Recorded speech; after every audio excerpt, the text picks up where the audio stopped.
Hello. Hello, and welcome to my podcast this afternoon. Let's get into it, shall we? Shall we? Shall we not? Maybe, maybe not.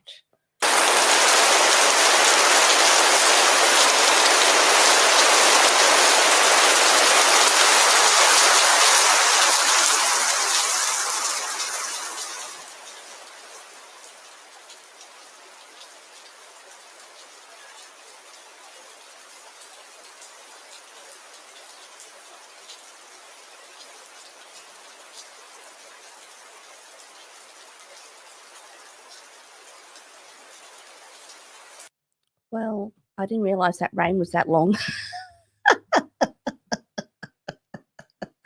That's bloody hilarious. Anyway, hello.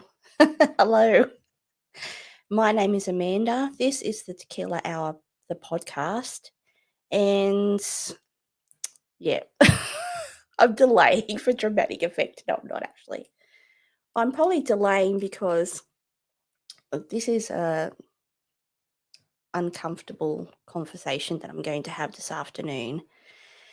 And you might or may not recall, if you are one of the wonderful people who happen to listen to my podcast on a regular basis, you would see or know that mental health for me is a very important subject that I do talk about. I do talk about it quite often. And that really is the premise of this podcast today. And like I said, I'm pausing because, yeah, now that I'm doing this podcast, I'm like, do I really want to do this? So yeah, there you go. No, let's talk about it. I'm going to talk about a moment in my life that happened many, many years ago. This happened when I was 17, and as I take a deep breath, that this really was the first time in my life, and I'm getting straight into it, by the way. There's no, yeah, I'm still stretching this out. What am I saying? Yes, I was 17 and I was living with my grandparents in Ryde, Sydney, Australia. I was going to university. At the time, I was attending the University of Sydney. I was doing a Bachelor of Nursing, and I was also experiencing for the first time, well, not really experiencing for the first time, but after a sequence of events that had happened at this time in my life, was the first time that I was diagnosed with depression and diagnosed with an eating disorder. And yeah, I want to talk about it today because, like I've mentioned in the past, the reason for this podcast is a passion for me, which I've described, but it is also, you could call it a personal diary on YouTube, which everyone sees. But it is also an opportunity to share stories, that have or moments that are not it's not a story, it's actually happened. Moments in my life around mental health because like I've mentioned in the past, I don't think people talk about this enough or they say they do and they don't. So that's why I'm talking about this moment in time today. And probably the main reason why I'm talking about it is literally look, I'm calling it epiphany i- if you understand what an epiphany is, but I really had a moment of realization because this was something that I was thinking about doing for the last couple of days, this particular situation that happened in my life. But I had an epiphany that I always, often wake up at 3 o'clock in the morning. Now, there's no rhyme or reason to it. Yes, I might need to go to the loo, etc. But I often wake up at 3 o'clock in the morning, and I have done so for many, many years of my life. And literally this morning, and it could be because this particular moment in time is on my mind, that I realized that I used to wake up pretty much between 2 and 3 o'clock in the morning because because I was abusing laxatives at this particular time, that I would then have to sit on the toilet for probably like an hour in the dark in my grandparents' house, completely they were unaware what was happening. But yeah, I just realized that that was when I woke up. Now, prior to that moment in time, I never did that. So, yeah, heavy man. Let's go back a couple of steps. Like I said, I was 17, I was at uni, I was living with my grandparents.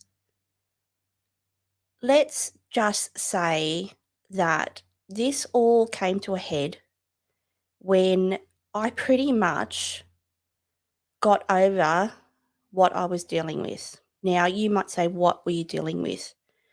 And for me, I was in a cycle of abusing laxatives. And what did that look like? So, at the time prior to going in uni, I had gone on a diet and I was size 14. I wasn't, you know, I wouldn't call that fat, but I was a size 14. And I went on probably the first time in my life where I regularly exercised. Now, I exercised every day, obviously, watched what I eat. And I went from a size 14 around 70 something kilos to around 50 something kilos. I think, yeah, I will talk about how far I went down, and that doesn't matter because that's just semantics. But let's just say I got to a period where I was 56 kilos, I was going to uni, and I couldn't just exercise enough anymore. Like I said, I was exercising every day. It then became I was exercising twice a day. It then became where I was restricting food. It then became I couldn't restrict enough and I would start binging because I was so fucking hungry, probably. And then it became a point where to purge, if you want to say, and that's, the terminology that's often used when we're talking about eating disorders, that I would then take laxatives. Now, at first, I knew what laxatives were, but it came to a point where I timed it very specifically to, I would only eat probably maybe one meal or nothing during the day. And I would eat at my grandparents' house. I'd eat dinner. And then because I wanted to lose weight and I wasn't losing enough weight in my mind or thought I wasn't, that I would take laxatives. Now, this quickly spiraled, may I say, because it really was not only an eating disorder, but I was dealing with depression. as well. And it basically came to a head where, and I'm relaying this story because I don't even remember what actually happened. I can tell you the sequence, kind of the sequence of events that happened leading up to it. But I remember that I had enough. Basically, at the time, I was living off air, laxatives, exercise twice a day, trying to go to uni. And at this point, I wasn't even going to uni anymore. Like, I basically was pretending to go to university. I'd go to go, and then I'd basically get there and then go fuck it and then not go. So there was that. I was pretending to go to university. I wasn't eating, or if I was, I wouldn't eat for hours and then I'd suddenly binge. Or it came to a point, like I said, I was timing my eating so that I knew that I could eat something and then purge it via laxatives. And then, like I said, I just, it was enough. I'd break. And, if you are one of those people who have dealt with an eating disorder in your life, you may understand what I'm talking about. But what I'm saying is that I was done. And I'd had enough and I couldn't handle it anymore, and I didn't I I was done. And what I'm saying by done is I was done, if you wanna read between the lines. Anyway, I knew at my grandparents' house that they had Valium. Now I knew what Valium was, kind of. I think I looked it up, I don't know. I really don't know, I'll be honest with you. But I knew it was, it wasn't just Panadol. I kind of knew what it was because I was doing nursing, duh. But for whatever reason, this particular day, and I knew it there, and I think I even, it was for some weird reason as well, it was underneath my grandparents' sink. Don't ask me why. They had medication like Valium under their kitchen sink. Bizarre, but they did. And yes, I'm relaying this story because it was relayed back to me. I do, you know, the sense of like I was done and, I just wanted to go to sleep. So I wanted to shut my mind. I was done. So I remember I knew where the Valium was, and I can't even tell you how many Valium I took or what the milligrams were, etc. I don't know. The story that was relayed to me is that I basically was standing in front of the kitchen sink and pretending to wash up, or I was washing up. I don't know why I thought this was a good idea, but took the Valium apparently, which I know I did, and started washing up probably to cover myself, and basically passed out with water running out of the sink. And apparently, I was just standing there with the water overflowing the kitchen sink. And, my nana at the time, you know, trying to help me like I was having a seizure or something. I wasn't. I basically just, yeah. And I think at that moment as well, because she found me in that state with the water overflowing the kitchen sink. And I think I don't know if she called an ambulance at that time, but I think, she basically shuffled me to my bedroom or something like that. And to be honest, I suppose my next recollection of that time was um, the sense of having the taste of charcoal in my throat. Now, if you know what I'm talking about, if anyone has overdosed on anything, then you get your stomach pumped, and they often, well, they do. I haven't done that for a long time, so I don't know if they still do, but they will pump your stomach with, and I'm assuming they do, that they pump your stomach with charcoal to stop, the medication that you've overdosed on from, flooding your body any more than it has. So that was if I was to think back, that's what, or like mentally, that's what I remember, and the taste in my mouth of charcoal. And the next recollection I have is that I was at Ryde Hospital and my mum was there. I don't think my dad was there. And then someone saying to me, because I was in hospital and I remember I had the gown, I remember I had charcoal, like the taste of charcoal, and I could see it on my white gown, those hospital gowns, and you're in your undies and socks, whatever. And then I remember my mum being there and a counsellor being there and asking me what was happening in my life.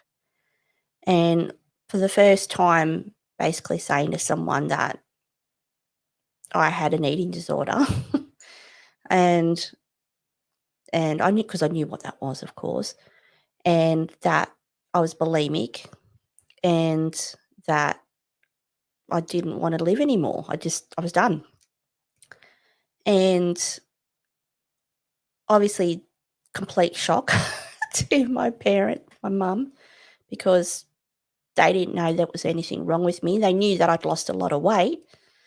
And probably at this time, like I said, I started off about 70 something kilos. And I think at that time I was about just over 50 kilos. And they knew I'd lost weight.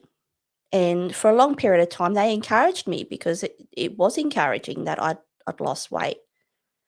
But obviously, I wasn't losing weight, if you want to call it the correct way. I was losing weight because I had a full blown eating disorder. And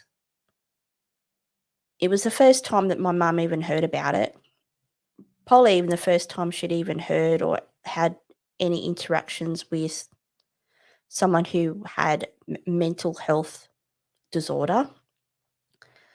And I just remember I didn't even have a sense of relief, to be honest. I was in that such of a state, and I think I've talked about this in the past, or you might have heard of this terminology when you talk about disassociation. I was that removed from myself that I wasn't myself anymore. I could have been just, even now thinking about it, I could have been just looking at myself from a distance, and I didn't feel anything, and I was just going through the motions. And yeah, I didn't even care anymore, and I didn't even care about what their reaction was. I was done. And so, as you imagine, if you don't know about my childhood or my parents, but I had you could say, strict parents. And this was a very difficult, complete 360 of anything they would have ever experienced in their own lives up to this point. And basically, in a nutshell, it was recommended, which ended up happening, obviously, that I went into a program for someone who had an eating disorder. And I went to that was the first time I was hospitalized for a period of time in my life. And I was hospitalized as, for someone who was bulimic, but also had depression. And I was hospitalised in a place called Northside Clinic, which is in Sydney and still exists, by the way.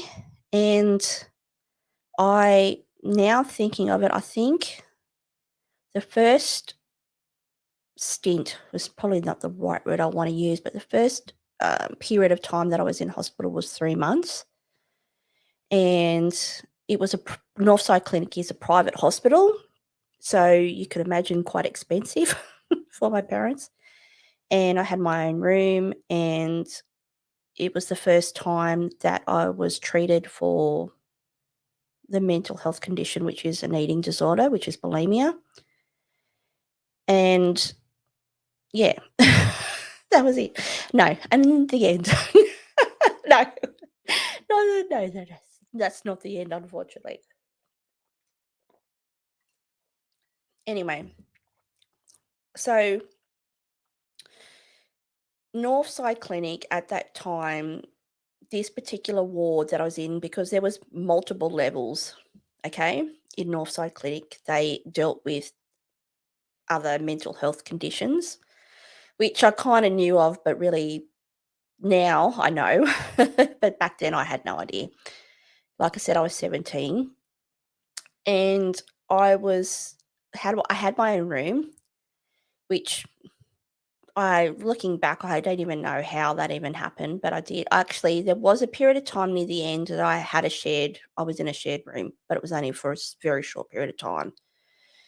But this ward, which that's what you would call it, it held people who were bulimic and also who were anorexic. Now, I'd never in my entire life known anyone else who was bulimic, or really, I knew what bulimia was, but I didn't know anyone who was bulimic. And two, I didn't know anyone who was anorexic. So I was, yeah, it was very eye opening. I was with people who were extremely anorexic. Most people who were there in that clinic were anorexic. I just recalling one particular person that was skin and bones, basically. Skin and bones is the only way to describe it. I think that was maybe just over 30 kilos, maybe.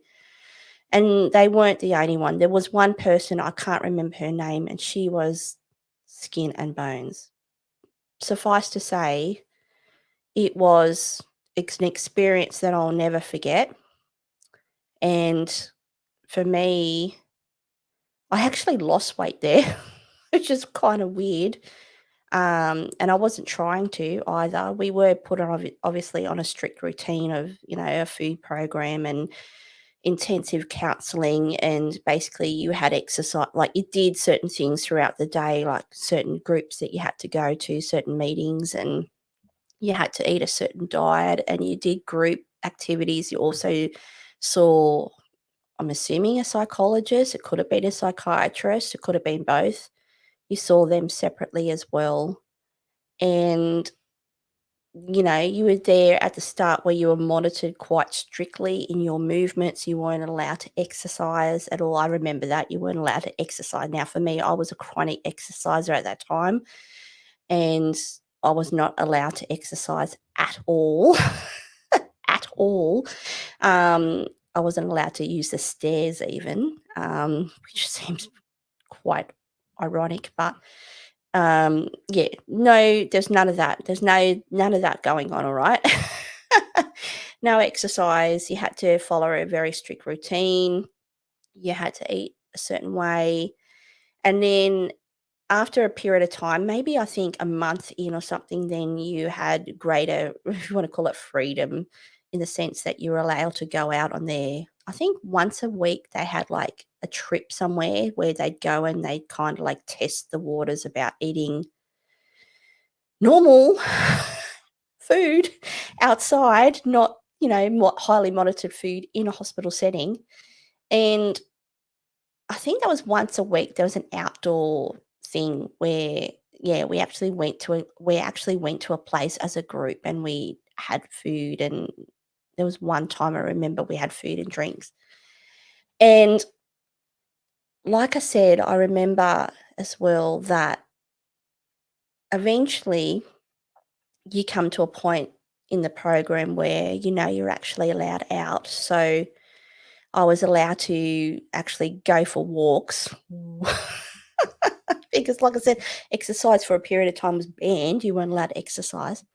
And yeah, I was allowed to go for walks. And I remember that I would do that every day. I'd go for a walk just to escape, basically. And No, I didn't make any friends there. No, I mean, I interacted with people, of course, but I didn't make any friends or anything, and I was there, but to honestly say to you that as a moment of time that, yeah, I still felt very alone and depressed, and that's the thing, even though I was at that place, I think my level of depression wasn't truly, identified or, not that was acknowledged it wasn't acknowledged, it was acknowledged, of course, but treatment for depression wasn't the primary reason why I was at Northside Clinic. I was there because I was there as someone who had a eating disorder. So, yeah, I didn't probably get the treatment I really needed at that clinic.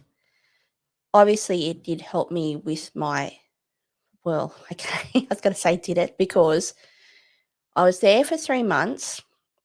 And, you go through the treatment process and, s just think about that for a 3-month period, and left, and I literally was out for a week, and I think, yeah, was it a week? Yeah, it literally was 1 week. I left the hospital, went home to my mum and dad's house. I didn't go back to my grandparents' house. I think they didn't want me there probably because I was scared shitless as to what I was gonna do, considering that I tried to kill myself with Valium at their house. Yeah, so they were probably, really didn't want them want me at their house. And I'll just go back a step because as part of treatment, obviously I realized that it wasn't, which most people who have eating disorders know, that it's not often about the food or the lack of food, it's your mental health and underlying issues that you haven't acknowledged or, that you're dealing with, etc. And I suppose for me, it was probably the first time there was a spotlight put on my relationship with my parents now. Just so you know, and I can go talk about this story another day, but my parents, were my adoptive parents. They weren't my actual birth parents, and that's another story altogether.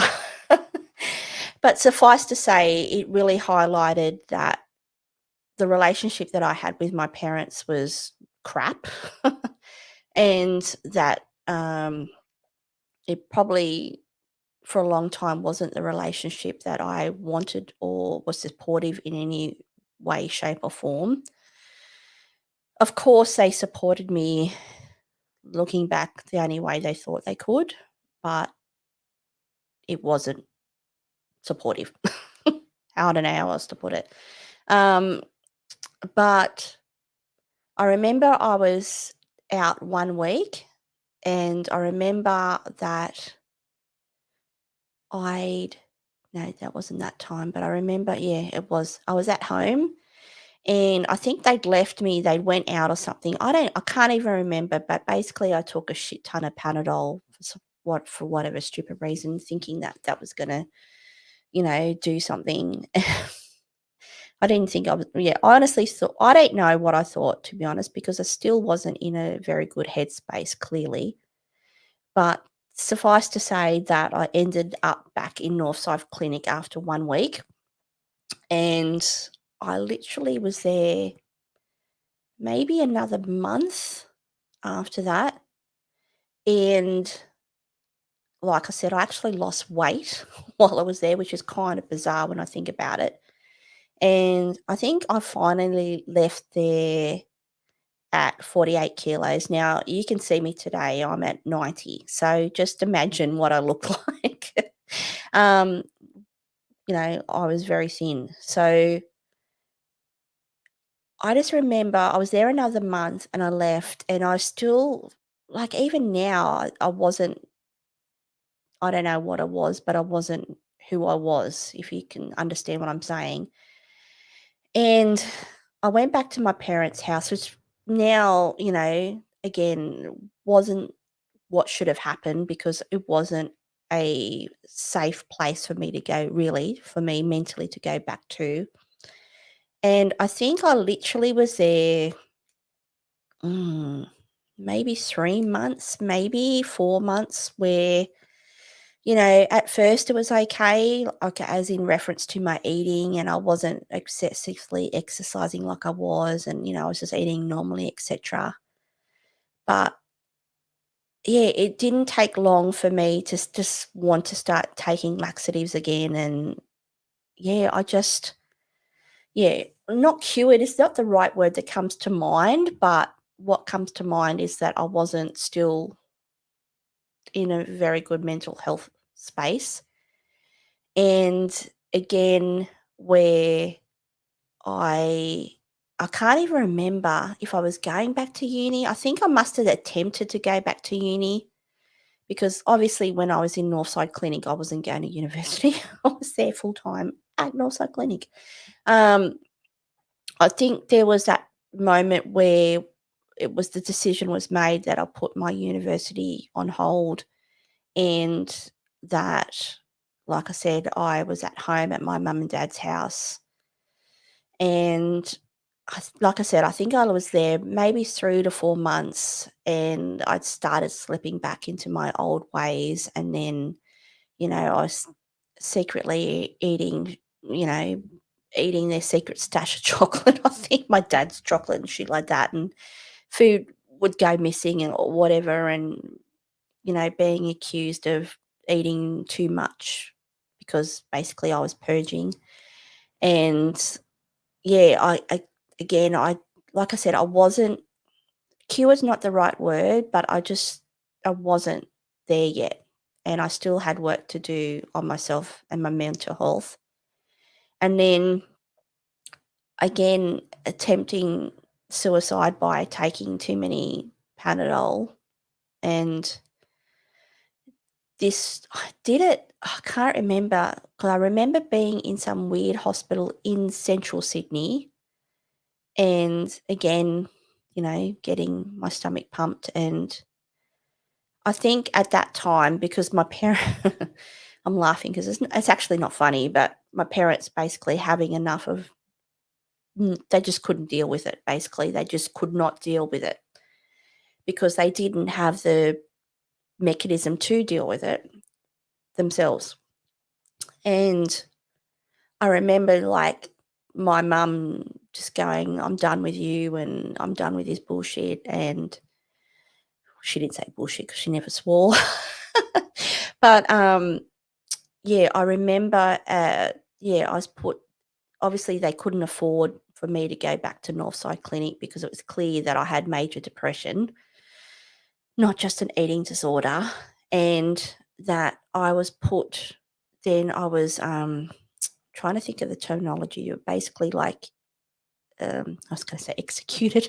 It's not the right terminology, but basically, like, if I didn't go to this particular hospital at, I think it was Royal Prince Alfred Hospital I went to.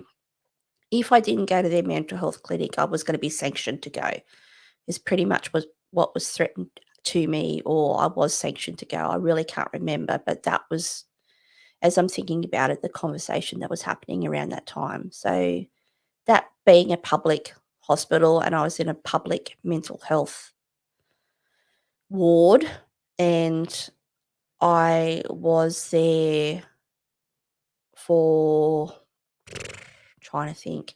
I don't even know how that happened, but it happened. I ended up there. I don't know how I didn't end up closer to home. But yeah, I ended up there. And I remember that, yeah, it was completely, obviously, if you've dealt with being hospitalized, private to public, completely different. Completely different. But it was the first time I was actually put on medication for depression, and that medication was Prozac. And, I'm trying to think, I think I was at Royal Prince Alfred for 3 months, and, yeah, it's a blur now thinking about it, but what I needed was medication, simply. And it was the first time that I did finally come out of the if you wanna call it a fog, because that's probably the best way to describe it, really, that I finally was able to, A, talk about some of the things that had happened in my past, which I'm not gonna talk about today, but let's suffice to say they're dramatic, and as in my childhood, and B, that, yeah, is the first time that I finally came out of the fog, and really the main reason for that is medication, which was the Prozac. And, yeah, like I said, I only have fleeting memories of being there. I remember that's the first time I started smoking, by the way.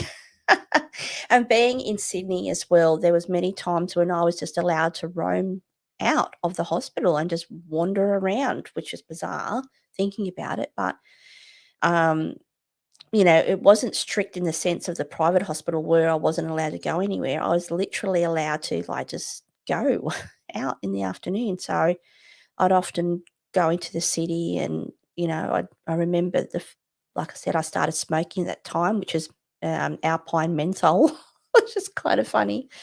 But yeah, started smoking at that time. And the other thing I remember is, like I said, it was the first time I literally came out of the fog. And I was there and put in a eating disorder unit.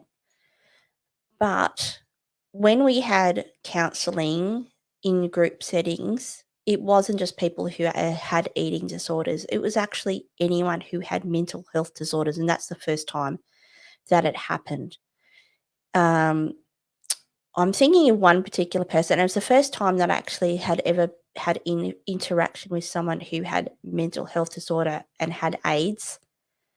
And which I'm saying that because it was just so bizarre for me, and that, yeah, from a private place where, it was all, I was gonna say fancy smancy, it wasn't. But the public health system was completely different.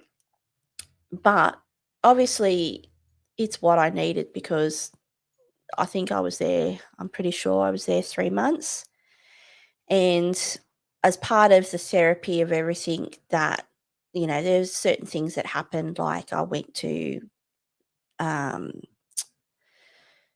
I won't go into it because that's a story for another day. But I went somewhere which was quite, I don't know, I was going to say liberating. It actually wasn't. It actually made things worse for a period of time. But suffice to say, it was acknowledged after that 3-month period that, yeah, I didn't have a relationship with my parents, and they weren't the people that I probably should be having a relationship with. And that, things were put into motion so that when I actually left the hospital, I didn't have to leave the hospital and live back at home. Now, at this time now, I'm 18, okay? And yeah, I left the hospital and on medication, and in a nutshell, lived in a refuge, um, not where I live now, but in New South Wales. If I tell you where it was, you might ascertain where I mean, you don't need to know where I live, and I don't need to tell you where it was, but just suffice to say, I lived in a refuge, and yeah, I didn't have interaction with my parents. I was on medication, and yeah, it was the first time in because really, on reflection, I had major depression probably since, I know, year 11. And so what's that? 16? So 16, 17, 18. So a good 3 years and a good 2 years before, sorry, I just heard someone in the background. My husband. A good 2 years where I finally, got the help I needed, in reference to medication and in reference to, like I said, finally coming out of that place where, I was coming out of a fog. Now, why am I talking about this today? Like, you're like, Amanda, you just dumped a shit ton of shit on us. And yes, I have done that. I have, it has been a lot that I've just talked about. There's a lot that I could talk about within that, in reference to what I experienced at that time. It was the first time, like I said, I've been hospitalised multiple occasions in mental health facilities. It was the first time that I went on medication for depression. It was the first time that I had any psychoanalysis, be that via your psychiatrist, psychologist, or both. And it was a pivotal time in my life. Now, I will say to you, that's not the first time that was the first major, if you want to call it, incident or moment that I've dealt with mental health challenges. I was going to say issues. It was an issue, but it's a challenge, okay? What I'm saying to you is that clearly that, as I sit here today and talk about these kind of things, if I was to go back and I am going back and thinking of that time, which seems like a million years ago, that, like I said, there was that time where I literally, not literally, I did not want to be alive anymore. And yeah, I don't know why I'm laughing. And to sit here today, and, I have had, not, I was going to say unfortunately, but I won't even say that. I have also dealt with, other major, challenges, mental health challenges in my life. There was another one which I'll talk about another day because it's even more challenging than this one. But what I'm saying to you today is that you can get through anything. At the time,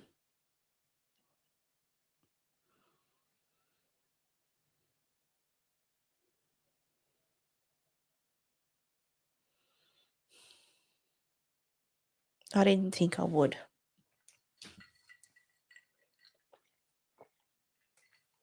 Clearly, I did. Clearly, I had assistance in that, but clearly, it was my own determination and my own strength and belief in myself, because you can have all the medication you want in the world. I'm being straight up now. I was before, but you can have all the medication in the world. You can have all the psychotherapy in the world, whatever that looks like for you. But if you don't want to do this and get through it and come out the other side because you want to live your life, then you're not going to. These things are fucking hard. That experience was horrible.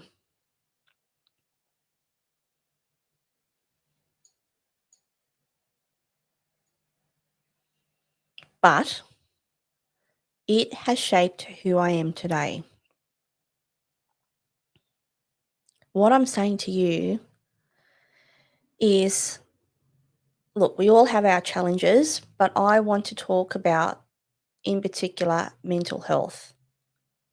Why am I doing that? Because I know in the public media, I know in your workplace, you may see the ads on TV. You might see someone talk about it, perhaps. You might see a celebrity. talk about that moment that they were dealing with depression. You might know someone who is dealing with depression or an eating disorder or both. You may be dealing with that right now. The reason why I'm talking about this today is because I want to talk about it. Because I want this to be a place where these are things that are important, okay? We shouldn't be afraid to talk about our mental health challenges to anybody. But more often than not, it's not easy to talk about. I don't have these conversations with people I know, okay? And yes, I might have had these fleeting conversations with people in the past or had fleeting conversations about what happened in the past with my husband, as an example. But we don't talk about this enough because mental health is something that affects everybody. And I feel personally that there is a lot of talk that we want to help and we want to do this and do that, etc. But we aren't having these types of conversations with, in general, with our friends or our workmates, etc. And like I mentioned at the very start of this podcast, if I can in some way help one person out of the millions of people that are in the entire world by having this conversation about these subjects, then that's all I could ask for. That's all. So, I think I'm going to leave it there because, like I said, there is power in reflection and there is power of letting go. At the very start of this podcast, you might recall that I mentioned I had an epiphany. Actually, I'm not going to call it an epiphany because I think I've truly only had one epiphany in my life, which, I don't know if people are having epiphanies every day, but congratulations, because epiphanies are major, you know, yeah, having an epiphany about something that's in your life and actually listening to it and acknowledging it, it's major, right? I don't think what I had this morning was an epiphany. Oh, maybe it was. I'm talking myself out of it. Um, yeah, the fact that it's the first time I got distracted by looking at myself.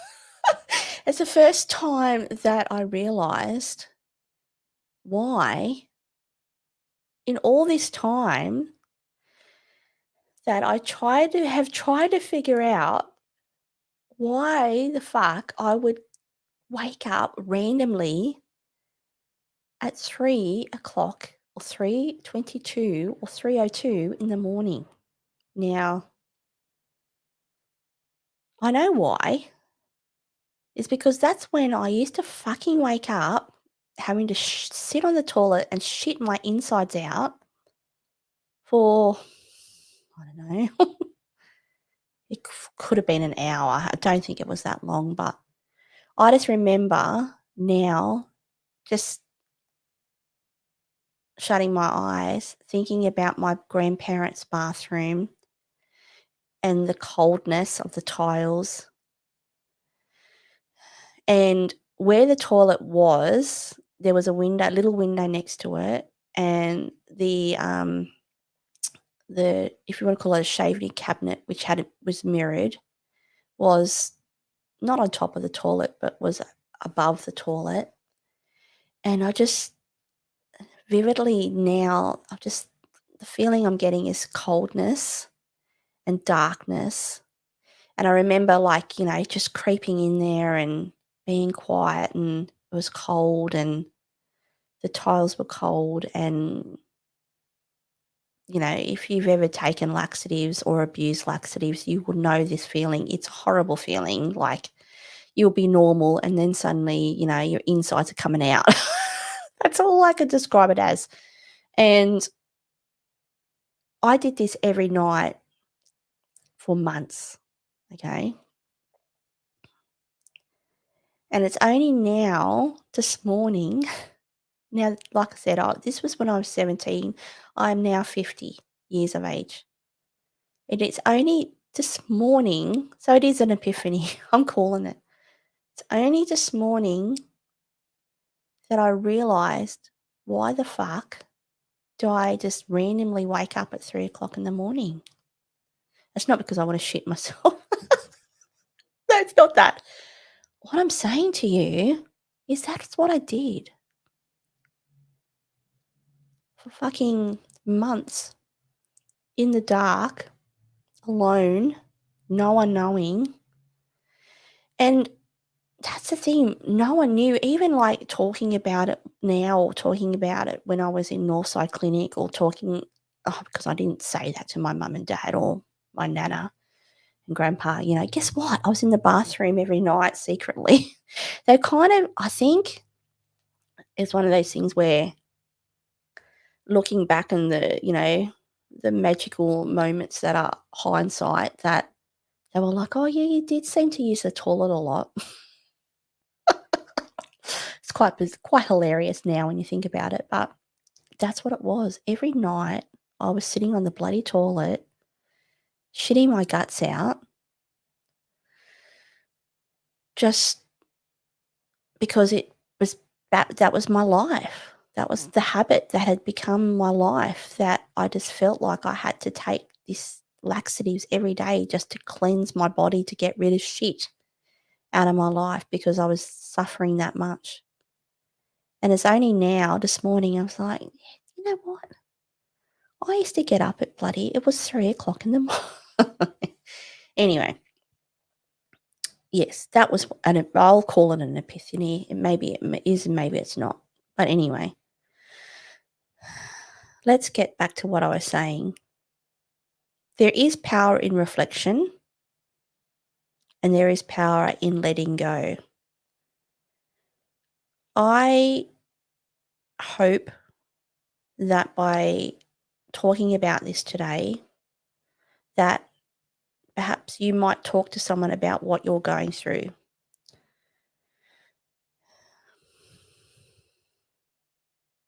Perhaps if you know someone who is going through these kind of issues, that you can be there for them in any way, shape, or form. How that may be, I don't know, but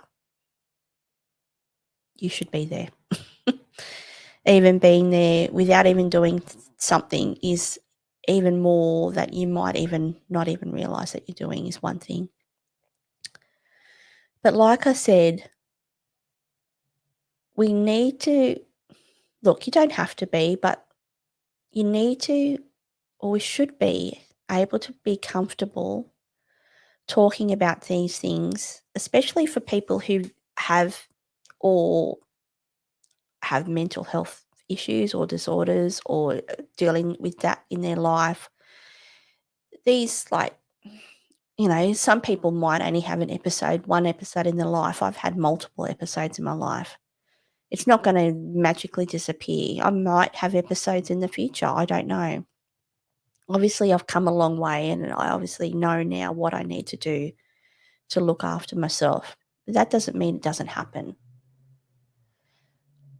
What I'm saying, though, is we should be able to be more comfortable with having conversations with the people that we know, that we love. We should just have these conversations more in general. And like I said, this podcast for me is, in one way, in one aspect, a personal diary, a personal journey for me just to let it go and just to like let it out, because I do not talk about these things. And yeah, how do I feel? How do I feel about it? Look, I don't suddenly feel like a major weight's been taken off me and, I don't know. I don't know how I feel. It probably will take me a moment or so to ruminate on this podcast today and what I've talked about and how I feel and my feelings going forward. But I will say to you is I'm very, very proud of myself that I have had this discussion on YouTube today.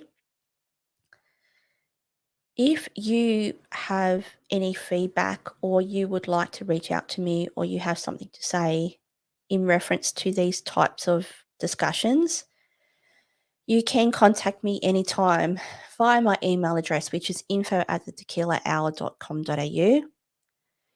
This podcast is live right now on YouTube. My YouTube channel is The Tequila Hour. You can watch this live if you are. I don't think anyone is, but you can watch the rerun, rerun, a rerun, the wee one of this podcast or this video. You can also listen to this podcast via your streaming services such as Spotify, via Google.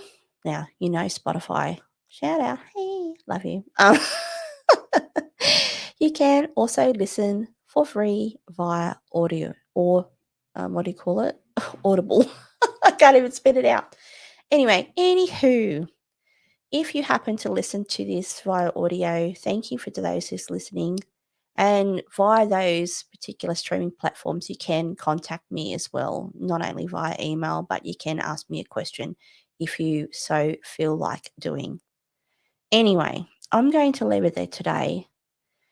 Thank you to those who may listen to this or may not. Thank you to anyone who does watch the rerun. If you do like this particular podcast or you like my channel, please like, subscribe. I would appreciate, if you listen to leave a comment, even to say hi, even if you've got nothing to say, put a hi emoji. I don't know.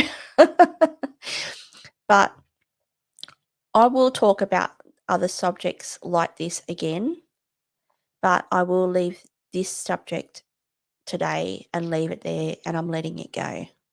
So thank you for those who are here. Thank you for listening, and I will catch you on the next one.